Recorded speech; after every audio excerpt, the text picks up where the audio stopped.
Powered by the Montana Television Network. This is the 530 News on KAJ, Montana's news leader. Good evening and thanks for joining us. I'm Don Fisher. Attorneys for the Montana Artesian Water Company say they can begin to distribute their bottled water very soon. This announcement comes after the DNRC upheld a decision to grant the company to reopen a bottling plant in the Flathead Valley.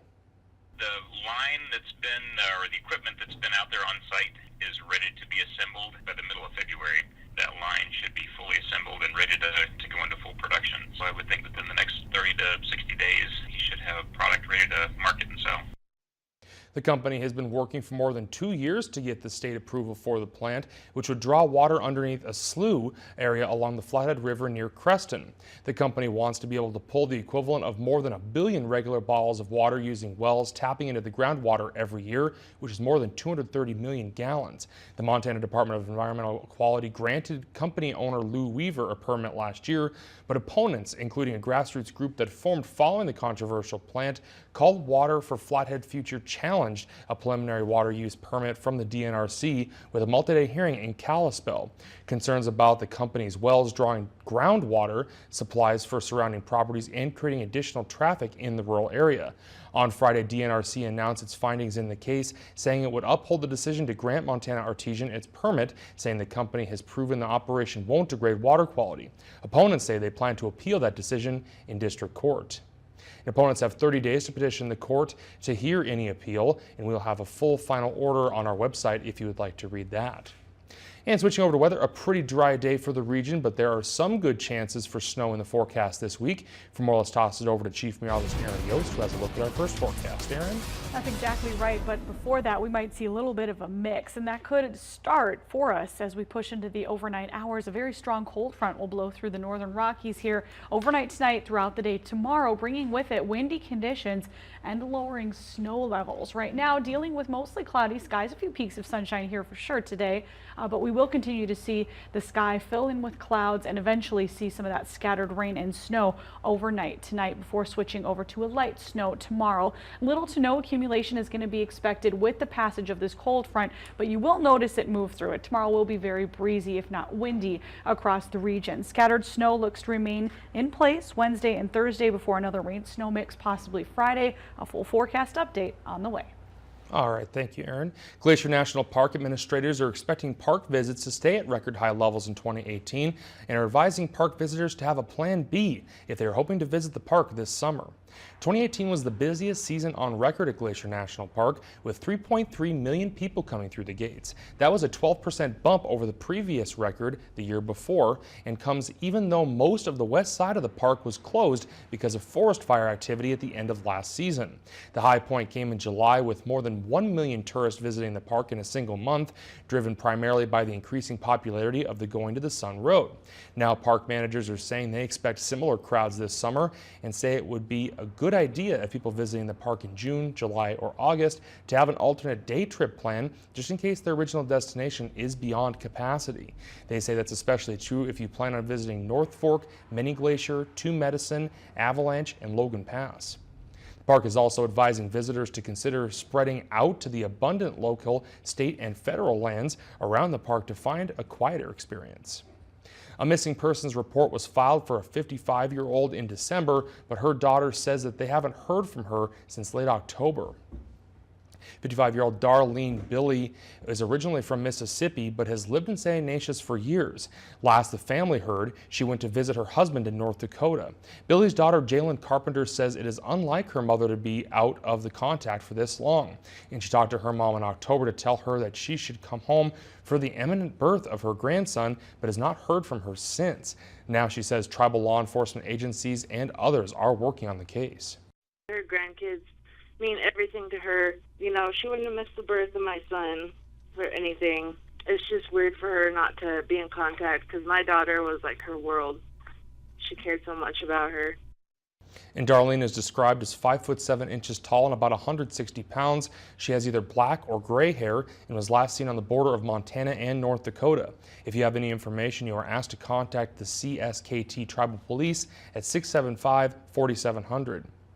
And the case has caught the attention of groups that advocate for missing and murdered Indigenous women in the United States. Jury selection is underway ahead of a trial for a man accused of promoting several women and girls for prostitution in Montana. Terrence Edwards is charged in U.S. District Court in Billings with 10 felonies related to prostitution. Edwards allegedly promoted at least 6 victims, including 3 minors, for prostitution from April of 2016 to March of last year. Prosecutors say the sex trafficking operation spans at least 3 states, and Edwards was arrested in Billings after a 22-year-old woman from Polson said Edwards forced her into the commercial sex business. The trial is expected to last for 8 days. And just hours after a big haul at the Grammy Awards, country star Chris Stapleton announced 2 Montana shows as part of a new tour. He'll perform August 3rd at the Adams Center in Missoula and the night before at Metro Park in Billings. Tickets go on sale February 9th, and Stapleton won Best Country Album, Best Country Song, and Best Country Soul Performance at last night's 60th Grammy Awards. The White House is expected to officially release the framework of an immigration deal today and tomorrow. President Trump delivers his first State of the Union. The White House is calling it a unifying speech with the theme of building a safe, strong, and proud America. Mr. Trump touched on a number of topics like the economy and tweeting in an interview with Piers Morgan, and Henadoba has the details. President Trump, known for his tweet storm, says his tweets are sometimes sent by advisors, but mostly he writes them himself. If I don't have that form of communication, I can't defend myself. In an interview with Piers Morgan that aired Sunday, the president said he uses the social media platform at all hours to combat what he called fake news. Sometimes in bed, and perhaps sometimes at breakfast or lunch or whatever, but generally speaking, during the early morning or during the evening, I can do that. Mr. Trump has used Twitter to criticize the Russian investigation. CBS News has confirmed that last June, the president talked about firing special counsel Robert Mueller, citing 3 areas of possible conflict of interest. If he's going to go down this road, which I'd advise him absolutely do not do, Mr. President, let Mr. Mueller do his job. CBS News' Major Garrett reports Mr. Trump never issued a direct order to do so in any written form, though he did say he favored this action in the presence of senior staff. Republican Lindsey Graham insists that Mueller's job is in no immediate danger. But he did not fire Mr. Mueller. If the report is true, Mr. McGahn did the right thing, and to the president's credit, he listened. The White House says President Trump is looking ahead. We're doing incredibly on an economic basis, financial. During the course of a little more than a year, we've had, think of it, 84 stock market records. It's going to go higher. And he'll tout America's progress in his upcoming State of the Union speech tomorrow night. Henadoba, CBS News. And Trump will also press for military spending in an agreement on immigration during tomorrow's address. Islamic State militants attacked soldiers guarding a military academy in Kabul today, and the latest in a string of deadly violence to hit Afghanistan. Terry Okita has the latest. Soldiers in armored vehicles crowd the streets around a military academy in Kabul after a suicide bomber and 5 gunmen attacked an army outpost known as the Defense University. After explosion, the fighting started. Very big, heavy fighting. At least 11 Afghan soldiers were killed in the pre-dawn attack, and more than a dozen more were wounded. The Islamic State claimed responsibility. Afghan authorities say they killed 4 of the gunmen and captured another. This Afghan army commander says, "We used force to defeat the enemies. We confiscated their weapons and moved soldiers who were wounded and martyred."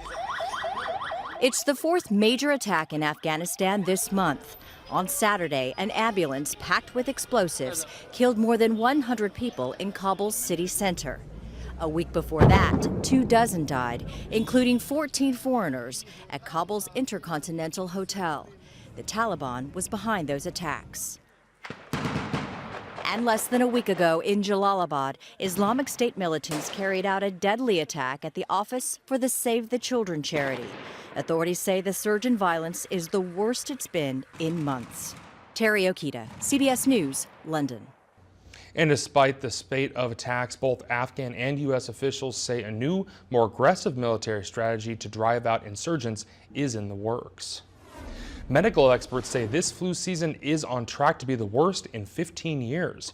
Senate Minority Leader Chuck Schumer is asking the Centers for Disease Control and Prevention for help. He wants the CDC to set up a surveillance team in his home state of New York to help to study the spread of the illness. Montana has also been hit hard by the virus, and according to the Department of Health and Human Services, at last count, they have seen over 2,500 cases, over 350 hospitalizations, and 20 deaths due to the flu.